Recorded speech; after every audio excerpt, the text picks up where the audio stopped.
Tell me your story. When did you first start getting panic attacks? I first started getting panic attacks back in 2005, and I didn't actually identify at the time that that was what a panic attack was. You hear about them. If I'm honest, before I knew what they were and before I'd experienced one, I just thought it was a bit of hypochondria from people, until I'd experienced it myself and the sheer terrifying level it can get to and how you feel and how it can ultimately change your thought process going through life. Yeah, and it's something I've sort of had to live with ever since. You say that you didn't really know what it was. What was the initial feeling of how you felt when you were suffering from it? The initial feeling, it's... A lot of people have heard of the term fight or flight. It's exactly that. You want to run away. You want to go away. It's a level of extreme stress and anxiety. And I think most people in life go through anxious moments. Times that by a million, and it's very personal to you as well. And other people I've spoken to, since who've also experienced panic attacks, it's almost like you're in some exclusive club, because no one can appreciate how awful you feel until you've experienced it. And it's something that's really quite difficult to identify, because you can feel a mixture of emotions, sweaty hands. It almost feels like I would imagine a heart attack to feel. It is that I'm going to die and I want to get out of here straight away. So how did you overcome the attacks? It got to a point where I couldn't cope any longer, and I think the human body's a very complicated yet clever thing in the fact that it will always come out in some way. So I've learnt anyway now. Went into work. I'd been battling on for months. I hadn't slept for 2 days. All it took was one person to say, "Are you all right? You don't look very good today." Floodgates came open, and that was it. It was almost like, I'm done. I'm done. I can't hide this any longer. I can't hide how I'm feeling any longer. I just feel rubbish. Work were great. GMTV at the time were terrific. Sent me home and essentially said, what time you need, you can take. But it's a horrible feeling, because you sort of think, oh gosh, are people going to be talking about me? Thinking I'm a nutter. I'm not. And so many people suffer from this, worldwide. But you do feel that, and I know a lot of people empathise with my feelings on how I felt that they feel as well. So I was off work, and I saw a very good doctor who specialised in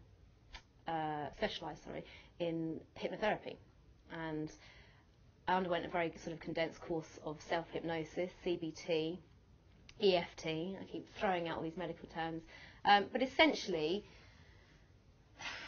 it wasn't a quick fix of drugs or medication. It was a long-term thing which I'd never had before, a counselling process, which was essentially looking at me, looking at why I was feeling like this, and changing my life and changing the way I viewed myself and viewed life and the way I went about things, changing it to be able to cope better. So your experience, that led you to ChildLine. Tell me about you and ChildLine. Well, I feel very passionately and strongly about it.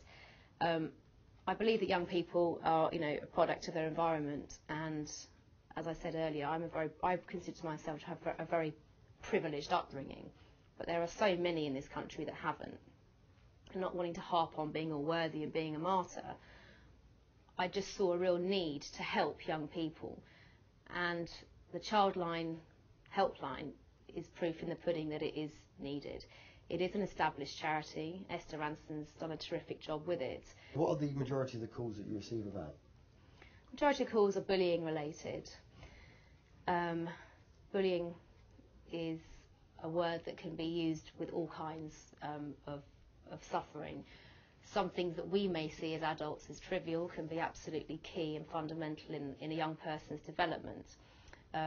We now have the introduction of cyberbullying, which obviously is social media and texting, which I would say is increasingly common now, and we receive an awful lot of phone calls and online messaging and chats that we do at ChildLine related to that. And there's a lot of young people out there that clearly need advice and need help and need an outlet to say how they're feeling. What advice would you give to anybody who is suffering from panic attacks? I would say don't be afraid to tell someone that you're suffering from panic attacks, that you're feeling anxious, or to indeed ask if what you have experienced is a panic attack. It's difficult to tell someone. I didn't tell anybody. Well, I did, but not until a little bit later on down the line, and I wish I'd told someone sooner, because as it turns out, a lot of other people have experienced them that I know, and people said, oh yes, that's exactly what's happening, and it does relieve the burden.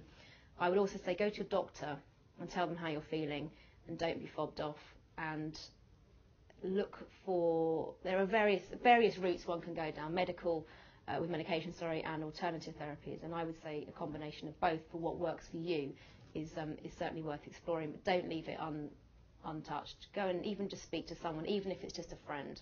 Don't harbour it yourself, because it will just get worse.